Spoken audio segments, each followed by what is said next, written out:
memiliki satu lagi warisan budaya dunia yang diakui PBB lewat UNESCO. Warisan budaya dunia itu adalah Sumbu Filosofi Yogyakarta. Penetapan dilakukan pada sidang ke-45 Komite Warisan Dunia atau World Heritage Committee di Riyadh, Arab Saudi pada tanggal 18 September 2023. Dengan demikian, Sumbu Filosofi Yogyakarta menjadi warisan budaya dunia kelima dari Indonesia.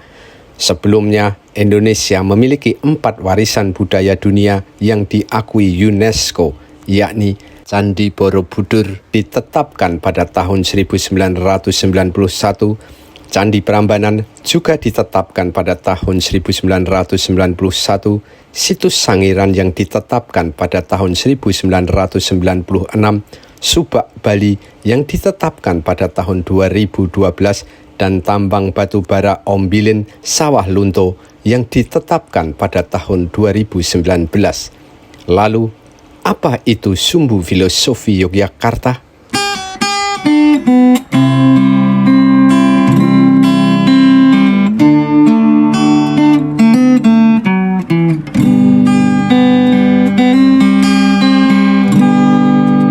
Sumbu Filosofi Yogyakarta merupakan karya pendiri Kesultanan Yogyakarta, yakni Sri Sultan Hamengkubuwono I.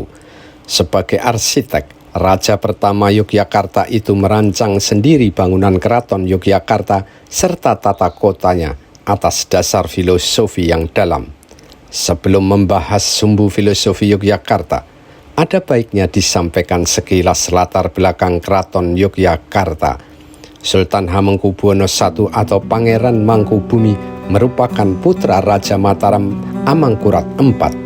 Setelah sang raja wafat pada tahun 1726, tahta diteruskan Raden Mas Prabu Suyoso dengan gelar Pakubuwono II.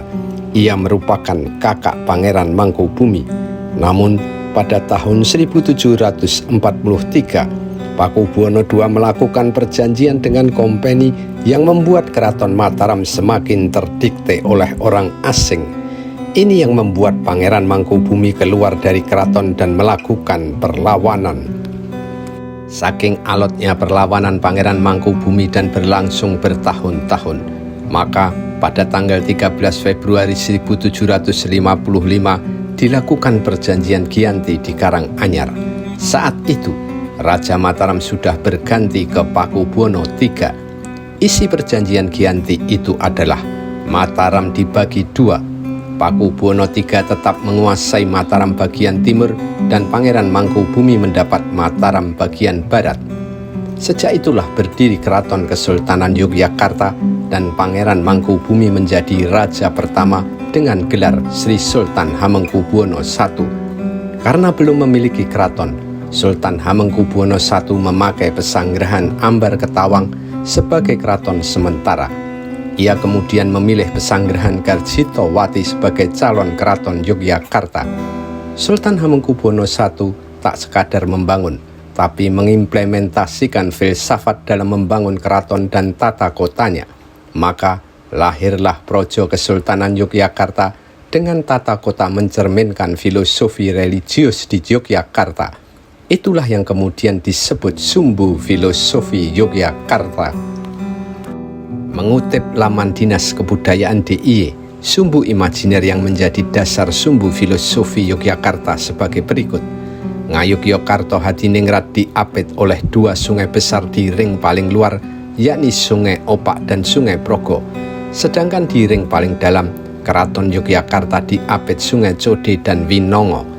Di sisi selatan terdapat Laut Selatan yang mewarnai legenda, tradisi, dan kepercayaan Mataram.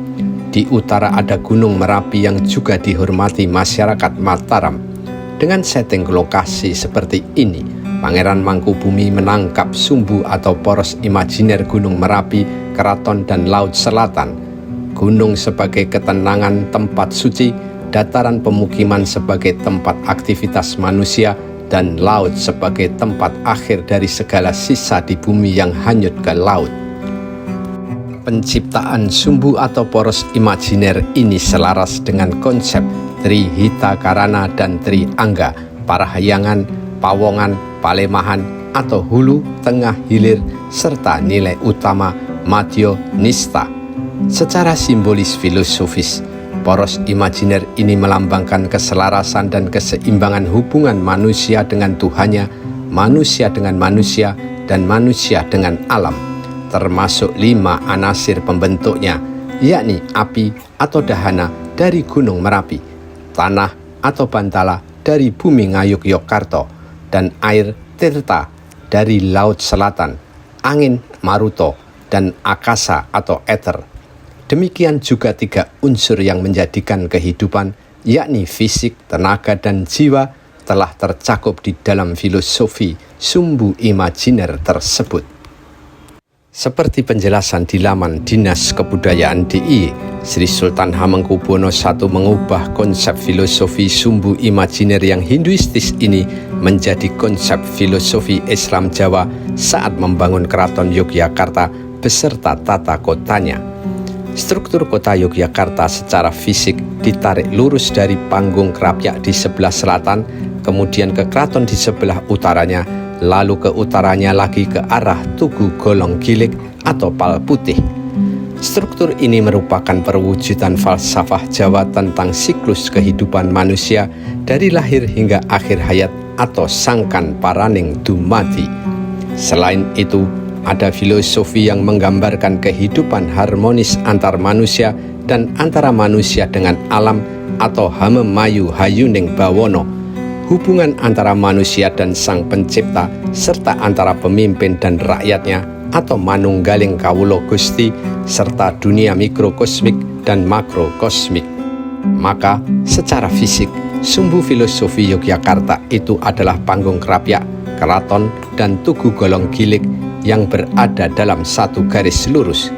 Tugu Golong Gilig atau Tugu Pal Putih dan Panggung Krapyak merupakan simbol lingga dan yoni yang melambangkan kesuburan. Tugu sebagai lingga dan Panggung Krapyak sebagai yoni. Panggung Krapyak merupakan awal dari 3 titik susunan sumbu filosofi atau sangkan paraning dumadi.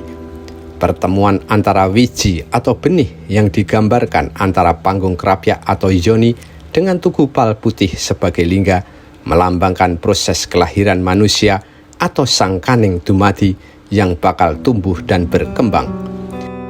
Dari Panggung Krapyak ke utara menggambarkan perjalanan manusia sejak dilahirkan dari rahim ibu, beranjak dewasa, menikah sampai melahirkan anak. Alun-alun selatan Keraton Yogyakarta menggambarkan manusia yang telah dewasa dan sudah wani atau berani meminang gadis karena sudah akil balik. Sedangkan keraton sebagai pusatnya, saat bermeditasi di bangsal Manguntur Tangkil Siti Hinggil Keraton Yogyakarta, titik pandang Sultan Hamengkubuwono adalah Tugu Golong Gilig. Selain sebagai lingga, Tugu Golong Gilig melambangkan keberadaan Sultan dalam melaksanakan proses kehidupannya. Hal tersebut ditunjukkan dengan menyembah kepada Tuhan Yang Maha Esa secara tulus yang disertai satu tekad menuju kesejahteraan rakyat atau golong gilig dan didasari hati yang suci, maka tugu itu berwarna putih. Dari Tugu Golong Gilig ke arah selatan atau ke arah keraton merupakan penggambaran perjalanan manusia menghadap Sang Kalik atau paraning dumadi. Golong Gilig melambangkan bersatunya cipta, rasa, dan karsa yang dilandasi kesucian hati atau warna putih. Dari Tugu ke keraton melalui jalan Margatama atau jalan menuju keutamaan. Perjalanan dilakukan dengan memakai obor atau ilmu yang diajarkan para wali. Terus kemudian berjalan ke selatan melalui Margo Mulyo, kemudian melalui Panguraan yang bermakna mengusir nafsu negatif. Dari ujung jalan Panguragan sebelah utara sampai masuk ke Kedaton akan melalui 7 pintu atau gapura dan 7 halaman yang melambangkan 7 tangga menuju surga. Sumbu filosofi ini dinilai UNESCO memiliki nilai universal. Itulah yang menjadi salah satu kunci keberhasilan Yogyakarta dalam mengajukan tata kota Yogyakarta sebagai sumbu filosofi Yogyakarta agar ditetapkan menjadi warisan budaya dunia oleh UNESCO. Menurut Sultan Hamengkubuwono X sebagai gubernur DIY, proses pengajuan sampai disetujui oleh UNESCO butuh kerja keras selama 3 tahun. Dengan demikian, bangunan dan peradaban Panggung Kerapyak, Keraton Yogyakarta hingga Tugu Golong Gilig kini sudah menjadi warisan budaya dunia atau the cosmological axis of Yogyakarta and its historic landmarks, sehingga menjadi tantangan sumbu filosofi Yogyakarta itu harus dijaga ekosistemnya, fisiknya, estetikanya, juga nilai-nilainya agar tetap berharga sebagai warisan budaya dunia.